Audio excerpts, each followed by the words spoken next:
매일매일 책 읽는 습관을 기르자 11월 1일 시작합니다.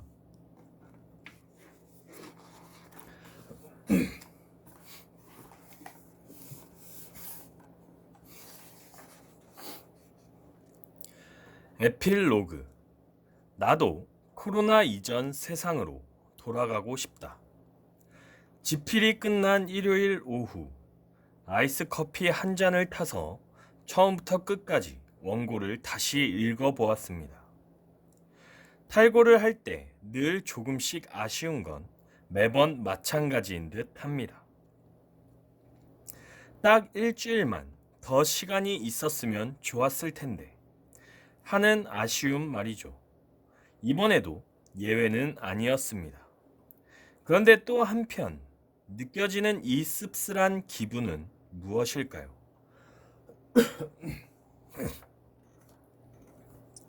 이 책을 안 써도 됐다면 얼마나 좋았을까? 기껏 힘들게 책을 다 써놓고 왜 이런 생각이 드는 것일까요? 사실 김미경의 리부트는 전혀 계획에 없던 책이었습니다. 코로나만 없었더라면 나오지 않았을 책이지요. 그래서 씁쓸하다 못해 서글픈 기분까지 드나 봅니다. 솔직히 말하면 나는 매일 그리워요. 그리고 돌아가고 싶습니다. 코로나 이전의 세상으로 누군가 내게 선택권을 준다면 나는 코로나 이전의 세상을 주저없이 택할 것입니다. 아무리 위기가 기회라고 해도 위기 없는 평안한 일상만 할까요? 게다가 코로나 이후 세상은 너무 빠르게 진화하고 있어 따라잡으려면 생전 안 쓰던 머리를 써야 해요. 디지털 트랜스포메이션, 인공지능, 블록체인 이런 것들에 대해 알아야 한다지만 솔직히 용어도 어렵고 한마디로 불편합니다. 코로나만 없었더라면 살살 피해가며 한 10년 예전 방식대로 잘 살다가 은퇴했을 텐데 이제는 안 배우고 모르면 1년도 못 버티니 피해갈 여지가 없게 됐네요. 어쩔 도리 없이 새로 배워야 할 것들이 많아 짜증도 나고 해낼 수 있을까 겁이 나기도 합니다. 그러다가도 정신 바짝 차리고 사람 사는 게 다 그렇지 못할 게 뭐 있나 하는 배짱으로 악착같이 버티는 중이지요. 하지만 가끔씩 코로나 이전의 일상이 떠오르면 서글픔이 밀려옵니다. 이 세상에 사람 만나서 신나게 떠들고 밥 먹고 손잡아주고 등 두들겨주고 힘들면 마음 맞는 사람과 훌쩍 여행을 떠나는 것보다 재미난 게 있을까요? 같이 부대끼다 보면 갈등도 있지만 그래도 얼굴 보고 직접 만나 어울리는 게 정말 사는 거잖아요. 그 시간이 그리울 때면 저는 1년 전 천여 명의 청중 앞에서 신나게 뛰면서 강의했던 사진을 봅니다. 사회적 거리 따위 없이 옆에 꼭 붙어 앉은 사람들, 박수치고 울고 웃었던 그 뜨거운 열기, 그리고 그 현장 속에 나. 자꾸 보면 우울해져서 아주 가끔씩만 봅니다.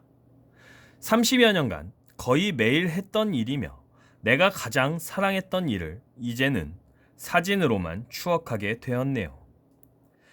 일과 삶이 한 몸이 되어 살아본 사람들은 알 거예요. 그것은 아쉽다 라는 표현으로는 감히 설명할 수 없는 감정입니다. 마치 팔 한쪽, 다리 한 짝이 떨어져 나간 것 같은 심정. 사랑하는 자식을 두고 온 것 같은 비통함에 더 가깝습니다.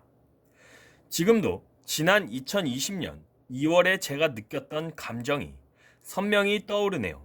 강의가 없던 어느 날 그리고 앞으로도 계속 강의가 없을 것임을 확연히 깨달은 그날이요.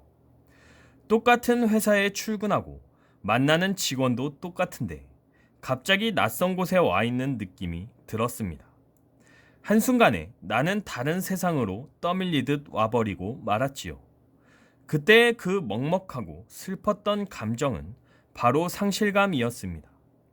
내가 가장 사랑하는 것을 한순간에 빼앗겨버린 것 같은 억울함, 그 깊은 슬픔, 그리고 동시에 나를 무너뜨리는 수많은 감정이 찾아왔습니다.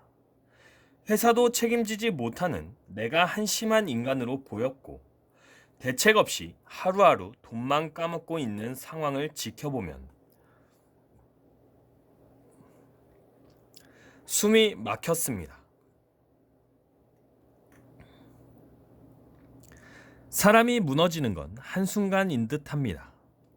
지금 많은 사람들이 겪고 있는 감정도 비슷할 겁니다.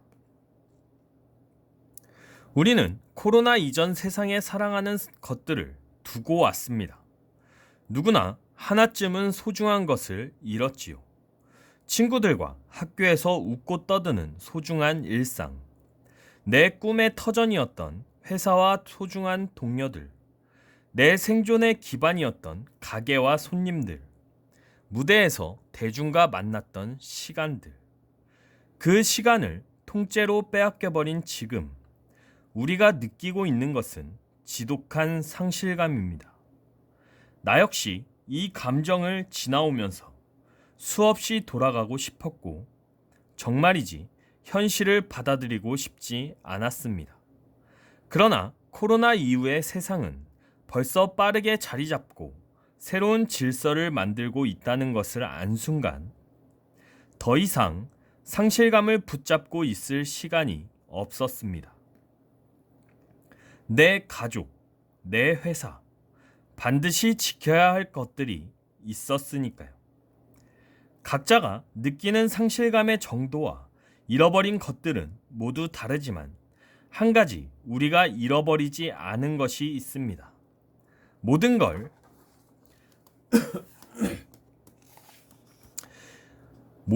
잃어도 나는 잃지 않았습니다.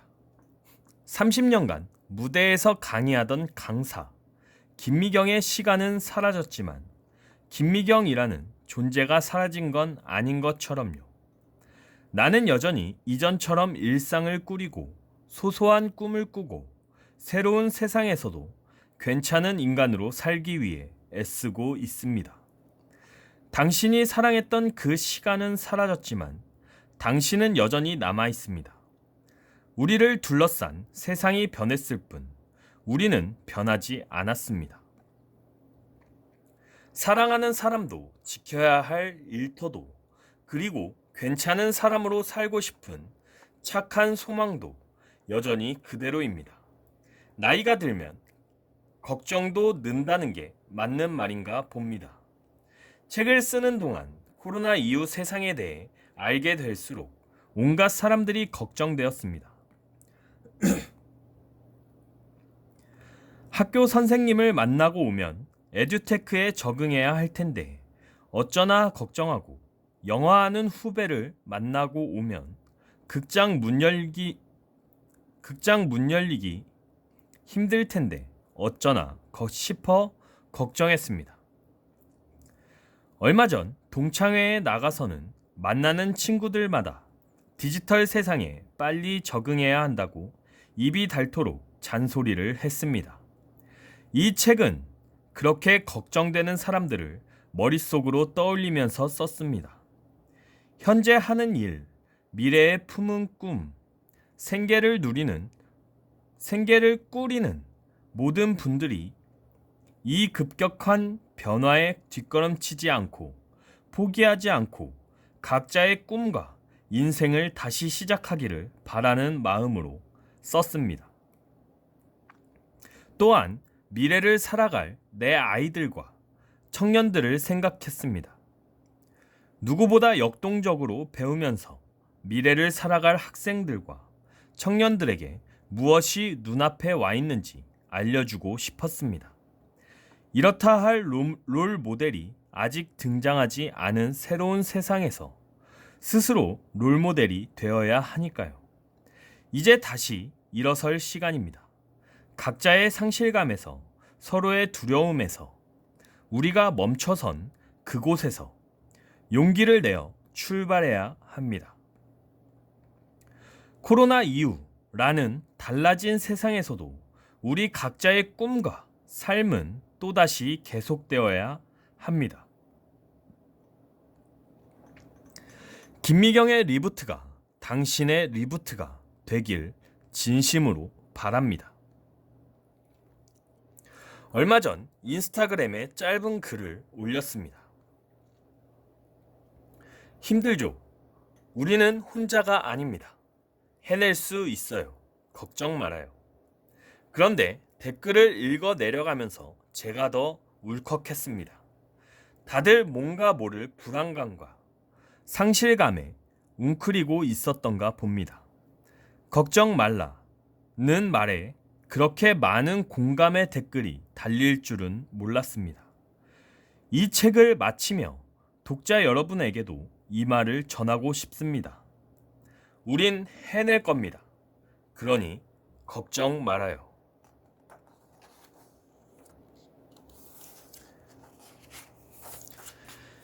이것으로 김미경의 리부트를 모두 읽었습니다. 내일부터는 다른 책을 읽어보도록 하겠습니다. To be continued.